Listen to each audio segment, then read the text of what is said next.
Hoje eu vou falar sobre quem está no controle de nossas vidas.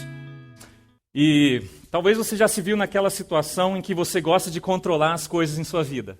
Já sentiu assim antes? E eu gosto de estar no controle das situações de minha vida. As finanças, o tempo, meu trabalho, minha família, porque é uma situação conveniente para mim. E a princípio, tudo isso pode parecer algo muito excelente, que eu estou buscando uma dedicação especial em minha vida, porque nada melhor do que eu estar no controle de tudo isso e saber medir, saber como usar bem todos esses recursos que me estão à disposição.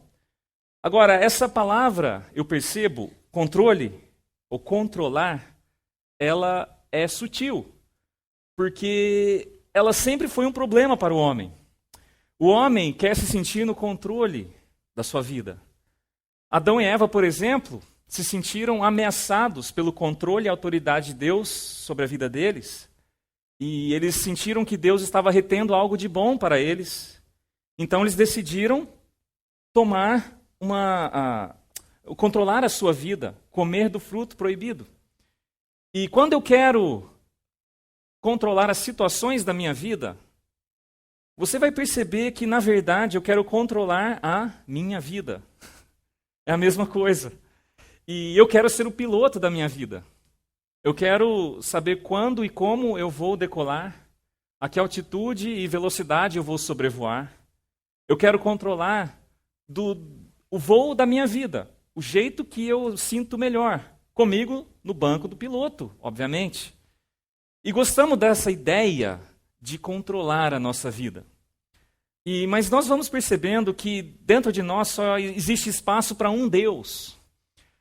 Ou você escolhe o Criador, que fez os céus e a terra para governar essa sua vida, ou você escolhe um outro Deus que se chama eu para governar. E você vai descobrir que nas suas finanças, no seu tempo, nos seus relacionamentos, você não consegue atender aos dois deuses ao mesmo tempo. Mas olha só que interessante, vamos ler essa frase junto. Nós não somos chamados para controlar a nossa vida, saiba disso. Mas sermos bons, o quê? Mordomos ou administradores de nossa vida. É você que gostaria de estar tudo no controle ali, você é chamado para ser mordomo. Agora, você acha que, vamos pegar aqui o exemplo dos Estados Unidos, você acha que os Estados Unidos, com toda a sua força militar, investimento multibilionário para o seu exército, você acha que ele pode garantir o controle da segurança nacional? Pense a respeito em termos espaciais. Todo investimento feito pela NASA com satélites superpoderosos, você acha que isso pode garantir de que os Estados Unidos terá o controle sobre o universo, sobre os cataclismas astronômicos que podem sobrevir à Terra? Claro que não, essas perguntas são retóricas. A resposta é definitivamente não. Nem o exército militar e nem o investimento espacial é capaz de garantir controle de alguma coisa. E os Estados Unidos, assim como qualquer outra nação, quer usar de todo artifício para se sentir no controle de algo. É interessante que 2 episódios históricos recentes que nós vivemos e presenciamos foram o suficiente para mostrar que os Estados Unidos nunca esteve no controle. E como qualquer outro país, nunca esteve no controle também. O primeiro episódio é a queda das 2 torres gêmeas, estão lembrados? O outro episódio é a crise mundial econômica. Esses 2 episódios históricos são suficientes para mostrar que, embora houvesse muito investimento e muita precaução para uma crise, ela veio, o desastre veio. E ninguém está no controle, e ninguém pode garantir o controle de nada. E a resposta dos Estados Unidos diante dessa perda, esse sentimento de perda de controle, foi algo mais ou menos do tipo: isso não vai ficar barato. Nós vamos fazer algo a respeito. Porque o controle, o sentimento de controle foi perdido, e o orgulho foi ferido, e entrou-se uma frustração em relação a isso, e uma revolta. Nós vamos guerrear contra os terroristas. Não estou aqui defendendo se deve ou não guerrear, não é essa questão. Mas estou dizendo que essa é uma resposta natural, não só dos Estados Unidos, mas de todo homem, quando o seu orgulho é ferido e quando o sentimento de controle é perdido. E sabe, nós fazemos a mesma coisa com Deus. Quando Deus vem em nossa vida e traz algum tipo de crise, ou permite um tipo de crise, quando Ele não faz aquilo que nos é conveniente, ou aquilo que sai do nosso conforto, aquilo que mexe com os planos que já tínhamos todos traçados, nós não gostamos. Nós ficamos furiosos com Deus. Mas onde já se viu Deus? Eu quero estar no controle da minha vida, e ela estava indo muito bem, obrigado. E nós não gostamos, sentimos o nosso coração ferido e armamos uma guerra de rebeldia contra Deus. Cuidado para não julgar uma nação no que ela faz, quando nós fazemos isso sempre com Deus. E nessa rebeldia, algumas pessoas não aceitam o fato de Deus ter levado um ente querido. Mas Deus, não faz sentido? O Senhor não é justo? Nessa revolta, as pessoas não concordam que Deus não dá o trabalho que ela é digno de ter, ou o salário que ela é digno de ter, ou realiza aquele sonho que ela tanto sonhou a vida inteira. E dessa forma, nós guerreamos contra Deus. Uma tentativa de mostrar quem está no controle de nossa vida. Agora, vou fazer uma pergunta retórica também. Você acha que você realmente tem o controle de sua vida, de suas finanças, dos seus relacionamentos, do seu trabalho, do seu tempo, da sua família? Você acha que realmente tem o controle? Nós não temos o controle. E a vida tem uma maneira toda especial de nos fazer distrair daquilo que realmente é importante e tirar o foco daquele que sempre deveria estar no centro, de fazer com que no meio das crises e pressões do dia a dia, nós colocamos Deus na periferia de nossa vida e tentamos ser o Deus de nossa vida. E a história de Adão e Eva se repete para cada um de nós. Senhor, eu acho que o Senhor está retendo algo de bom para mim. E por isso agora é hora de eu entrar em ação e tentar experimentar de um fruto novo em minha vida. E o texto que eu vou usar para isso hoje, mostrar quem está no controle, é o texto de Isaías. Eu me lembro que eu preguei essa mensagem já nessa igreja. E foi nos primeiros meses que eu cheguei do Brasil, aqui com os irmãos. Vou trazer algumas aplicações diferentes, mas como a maioria não lembra nem a mensagem que eu preguei domingo passado, eu tenho certeza que a maioria de vocês não vão recordar e vai servir de nova bênção, um novo renovo para vocês. Isaías capítulo 40. E antes de nós lermos o texto propriamente dito, eu queria falar um pouquinho do contexto aqui. Tudo que acontece antes de chegarmos nesse capítulo 40. É um momento de tensão na vida do povo de Deus, de Israel. Aí você pode perguntar, mas quando que não foi? É verdade. O povo de Israel passa por tensões uma atrás da outra. É um momento de crise terrível. E nessa circunstância, a crise era o seguinte: Jerusalém, que os israelitas defendiam com tanto apreço, estava cercada por um exército assírio, um mar de assírios em volta da cidade, ameaçando destruir aquele pequeno reinado de Israel em comparação com os impérios que haviam ao redor. E aí, nessa situação difícil, imagina você ali naquela cidade, sabendo que ali é a última cidade a ser tomada de todo o território, e você contando com que aquelas fortalezas da cidade consiga segurar a pressão imensa desse exército, pronto para vir com a arma e espada. Nesse exato momento, um profeta entra em cena, é o chamado profeta Isaías. E ele denuncia dois extremos opostos. Nesse momento de crise, o povo de Israel, vieram com algumas outras alternativas. Vamos fazer uma aliança com o Egito. Quem sabe o Egito não nos pode ajudar a reforçar o nosso exército. E de alguma maneira nós fazemos um trato com eles, e aí eles virão até nós, e ali a gente pode fazer frente a essa terrível ameaça que está aqui. Outro grupo falava, não, vamos prevenir esse negócio de guerra, e vamos nos render à Síria, ao Império da Babilônia. E assim vamos nos adequar aos seus costumes, à sua religião, à sua cosmovisão, e tudo vai ficar bem. E chega o profeta Isaías e fala, nenhum e nem outro. nem formar aliança com o Egito e nem se render ao exército da Síria. A nossa confiança precisa estar somente em Deus. Essa é a mensagem do profeta Isaías. Percebam que o povo de Israel estava procurando todos os meios possíveis com a sua força e correndo de um lado para o outro para não perder o controle da situação. Isaías chega e fala assim: você não vai fazer nenhum e nem outro. A sua confiança precisa estar no Senhor. E Isaías ele prega essa passagem por vários anos, porque essa foi uma guerra que perdurou muito tempo. E a ameaça estava ali à porta por um bom tempo. E por um bom tempo essa mensagem cai no ouvido sujo, um coração duro do rei Acaz. E Acaz não dá ouvido, ele sai de cena, entra em cena um novo rei Ezequias. A palavra de Deus fala que esse homem era um homem piedoso. Ele ouve essa mensagem de Isaías em confiar somente em Deus e decide não mais pagar tributo ao rei dos assírios, do Império da Babilônia. E então ele restaura a celebração da Páscoa na cidade, uma grande oportunidade para todos adorarem ao Senhor. E então eles começam a ver um grande livramento da parte do Senhor. E as coisas começam a melhorar na cidade. Mas o texto em Isaías, isso antes de chegar no capítulo 40, continua dizendo que no meio de uma grande fidelidade das pessoas em relação a Deus, por iniciativa desse rei Ezequias, Deus permitiu uma grande crise. Uma a uma, cidades fortificadas foram sendo tomadas pelo esse exército da Síria. E chegou no momento que de fato só restou Jerusalém. E ali todos estavam prestes a entrar na cidade, prontos.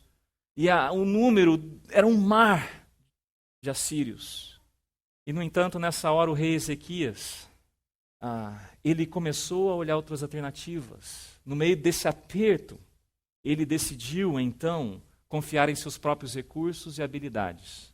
Ele voltou a fazer um tratado, a procurar uma solução, a procurar um acordo com o rei da Babilônia.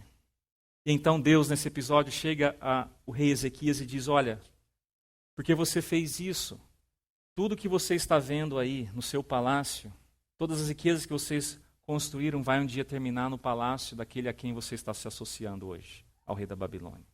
E não somente isso, todo o seu povo que está aqui em Jerusalém e nas redondezas vão ser levados ao exílio na Babilônia. Eles vão ser entregues como escravos.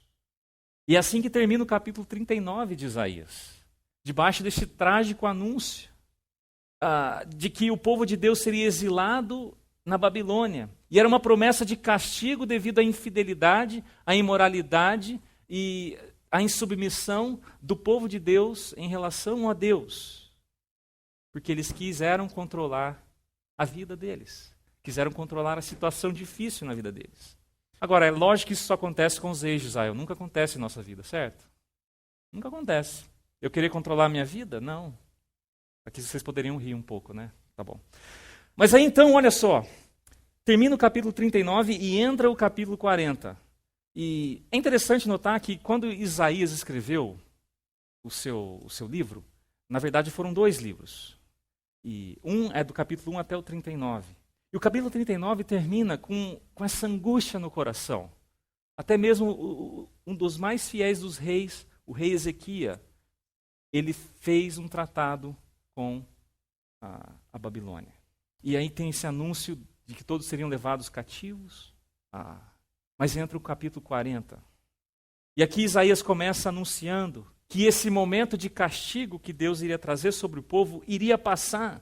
E que ele eventualmente iria trazer o povo de volta. E o pagamento justo para essa imoralidade, infidelidade, insubmissão de Israel seria lançado sobre o povo, mas Deus traria o seu povo de volta. Vocês têm noção da importância dessa profecia para o povo? O povo nem tinha sido levado cativo ainda. Já receberam a profecia de que seriam escravos, mas de antemão também já receberam a profecia de que o livramento viria. De que o tempo da escravidão seria só por um tempo determinado. E é isso que Deus começa a falar do verso 1 até o 11 do capítulo 40, de que essa condição de exílio pareceria o fim, mas não seria. Mas era também importante que outras coisas fossem anunciadas. E aqui nós vamos começar a ver do verso 12 em diante, do capítulo 40. Isaías ele começa convocando o povo diante dessa invasão de Assíria. Ele é o nosso Deus. Não vamos buscar outras alternativas em nossa vida. Não vamos nos associar com o Egito e nem se render à Assíria. Ele é o nosso Deus. Ele começa a enfatizar isso. E naquela época, queridos, eles lutavam com espadas, com escudos, com cavalos de guerra. Hoje se luta com bomba atômica, com míssil inteligente, com um caça invisível. Mas a realidade é a mesma. A cobiça humana é o orgulho humano e a tentativa de colocar nós no centro da história. Nós estamos envolvidos numa guerra diária para saber quem é que está no controle de nossa vida. Nós estamos. E há alguns atributos que nos saltam nessa passagem a respeito de Deus. E é interessante que no meio da crise, Isaías ele começa a falar quem Deus é, mostrando que isso serve de fundamento para a nação nos tempos mais difíceis e na nossa vida também. Sabe, a única coisa que me traz segurança e garantia no momento de crise não são as tentativas de eu controlar a situação ou contornar as situações, mas é quem Deus é. E Isaías ele começa a falar quem Deus é. A partir do versículo 12, nós vamos começar falando Deus é independente. Deus é independente.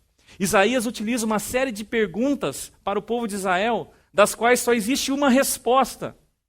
Mas ele faz essas perguntas para fazer o povo pensar, para fazer o povo imaginar se qualquer um daqueles deuses que eles estavam sendo tentados a se associar, os deuses do Império da Babilônia, poderiam fazer o mesmo que o Deus de Israel. Olha o verso 12, olha o que diz. Quem mediu com a concha das mãos as águas, ou com um palmo definiu os limites dos céus? Se você vai medir uma coisa em sua casa, um cômodo, você pega a fita métrica e você vai de uma extremidade à outra.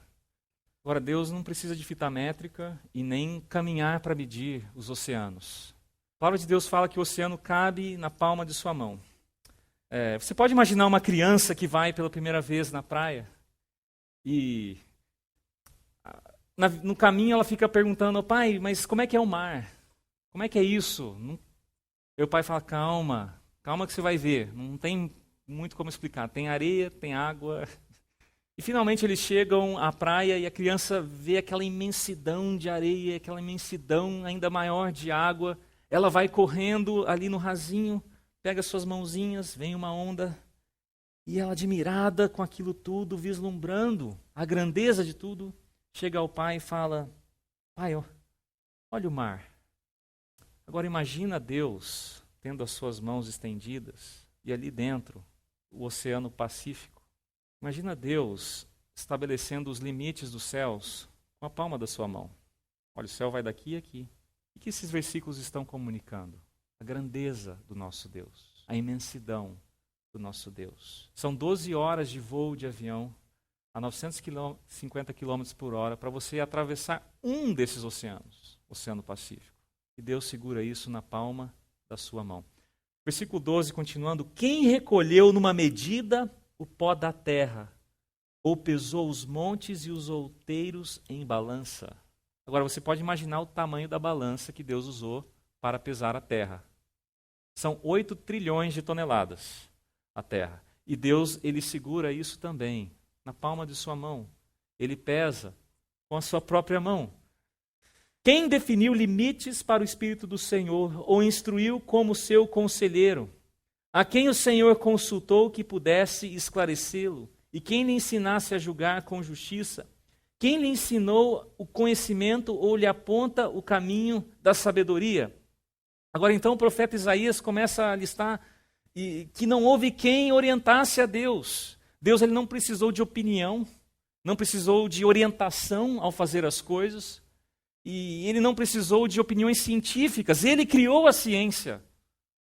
E esse Deus que criou todo esse mundo, cujas mãos cabe o oceano, a terra e com lugar de sobra, é um Deus que não precisa de conselhos, é um Deus completamente independente.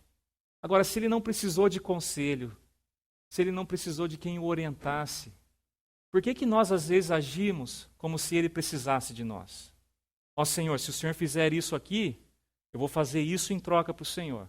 Mas quem disse que Deus precisa desse algo em troca? Quem disse que Deus precisa da sua ajuda, do seu empurrãozinho, para Ele cumprir o propósito que Ele tem nesse mundo? Nós não conseguimos imaginar nossa pequenez diante de Deus, né? Um dia você estiver lá no quintal, ou na calçada, ali em frente à sua casa, preste atenção nas formigas. O que uma formiga pode oferecer para você? Não tem nada que ela possa oferecer que vai trazer uma diferença significativa em sua vida. E com um menor esforço, você pode ir lá e decidir terminar com a vida de uma formiga. Menor esforço.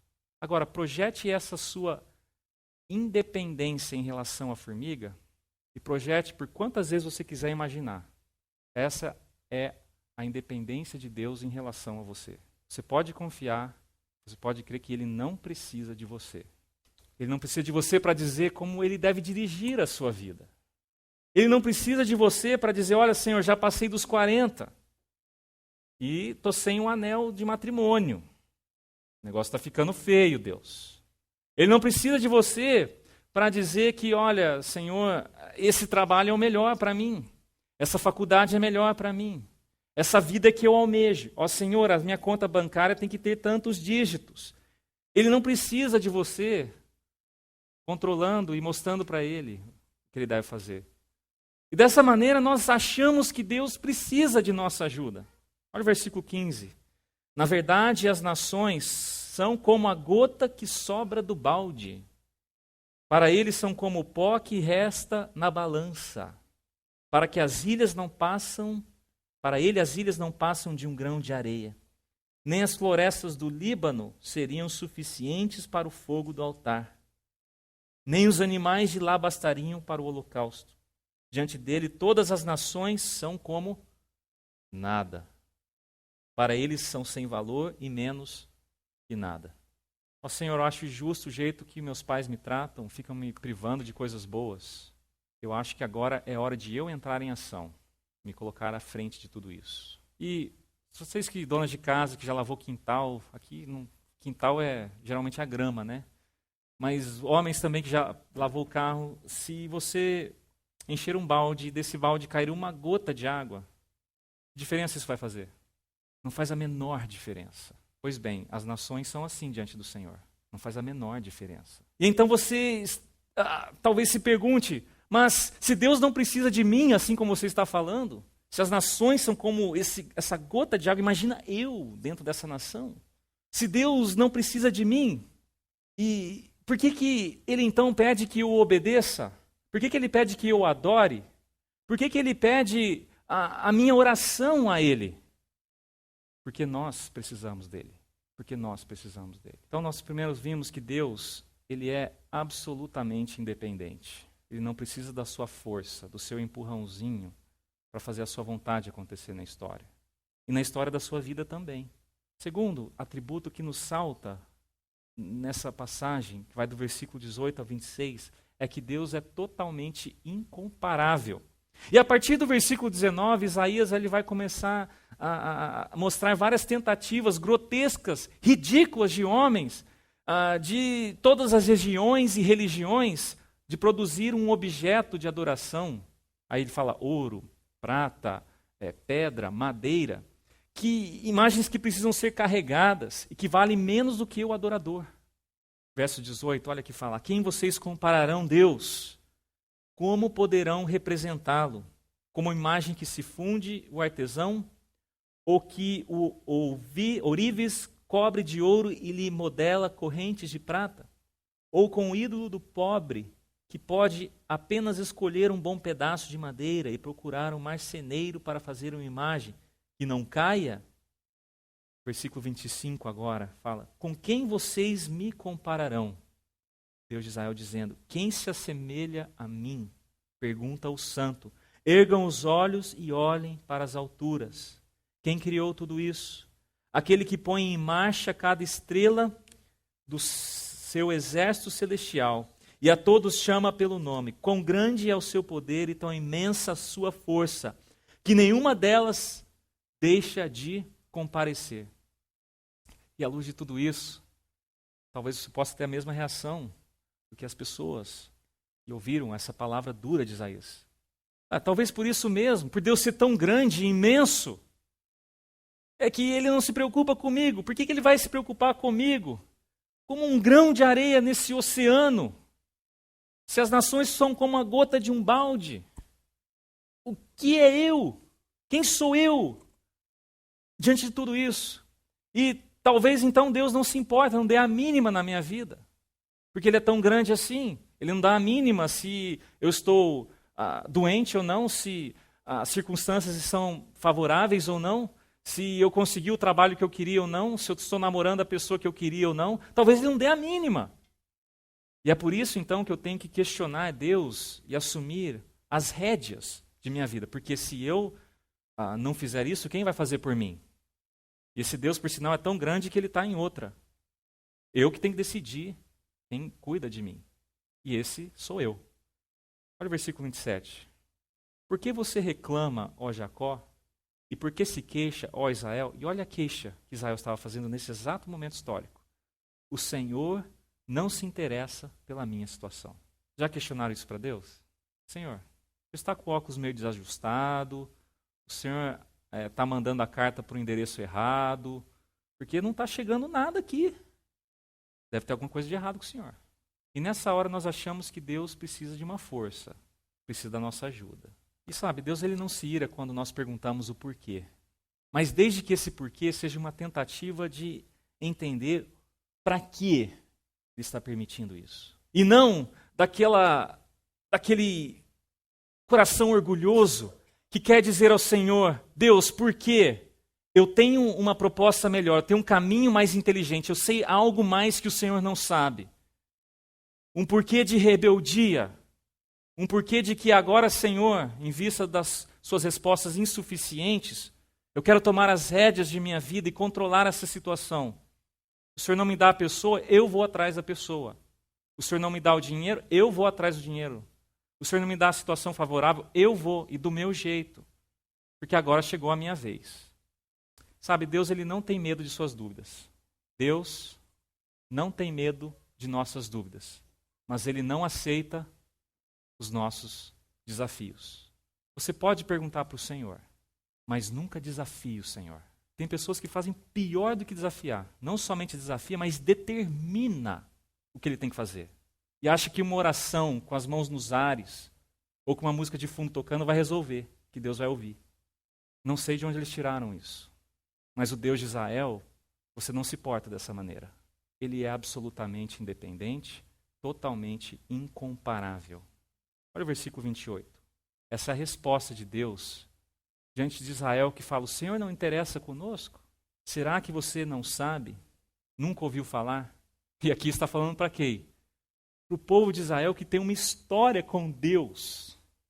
Será que você não viu? O Senhor é o Deus eterno, o Criador de toda a terra. Bom, eles estavam com medo desse exército da Síria. Deus fala, olha, você está falando com aquele que todas as nações é como a gota que cai do balde. Você nunca ouviu falar? Isaías fala, ele é o nosso Deus, olha para ele. Continuando o versículo 28. Ele não se cansa, nem fica exausto. Sua sabedoria é insondável. Terceiro atributo que nos salta, aqui já estou terminando. Os planos de Deus são inquestionáveis. Os planos de Deus são inquestionáveis. Esse vai do versículo 29 até o 31. Esse Deus que é completamente independente de nós, que é absolutamente incomparável em sua soberania, em sua glória, em sua riqueza, em sua bondade, em seu amor. Ele também é inesgotável no desejo e na capacidade de nos fazer o bem.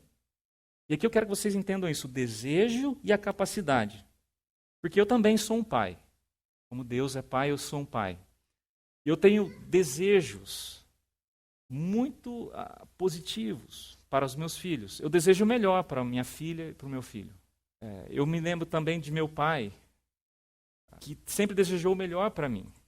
E muitas vezes ele deu coisas que ele nunca desfrutou em toda a sua vida. Mas ele podendo dar, ele deu. Ele tinha um desejo. Nunca faltou amor no meu pai. Mas faltou o recurso. Eu quero o melhor para os meus filhos, mas muitas vezes eu não consigo fazer o melhor. Eu não tenho condição de dar o melhor. Para Deus, nunca vai faltar os recursos e o desejo de ele fazer a vontade dele na sua vida. Deus nunca vai faltar com seus recursos para cumprir o seu propósito em sua vida. Nunca vai faltar. E desde que você, ao invés de jogar as suas dúvidas como um desafio, você renda o seu coração ao Senhor. E o resultado de quando entregamos o comando de nossa vida para o Senhor, olha o versículo 29. Esse é o resultado do que ele faz. Ele fortalece ao cansado e dá grande vigor ao que está sem forças. Até os jovens se cansam e ficam exaustos, e os moços tropeçam e caem. Eu espero que você aqui não esteja imaginando do cansaço físico. Isaías não está falando disso. Está falando do esgotamento da alma, esgotamento espiritual, aquela batalha do dia a dia, aquela depressão chegando em sua vida, as circunstâncias não colaborando, aquela rotina angustiante de você ter que acordar na segundona e o mundo parecer que está te engolindo. E às vezes você até perder um pouco do propósito existencial. E você começar a coçar a cabeça e imaginar se deve voltar para o Brasil, se deve vender tudo, ou se deve... O que você deve fazer?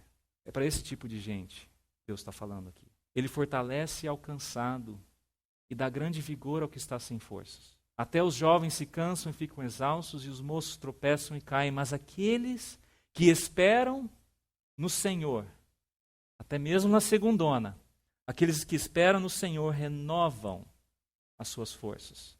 Voam bem alto como águias, correm e não ficam exaustos, andam e não se cansam. É esse Deus que nós devemos fazer o centro de nossa vida.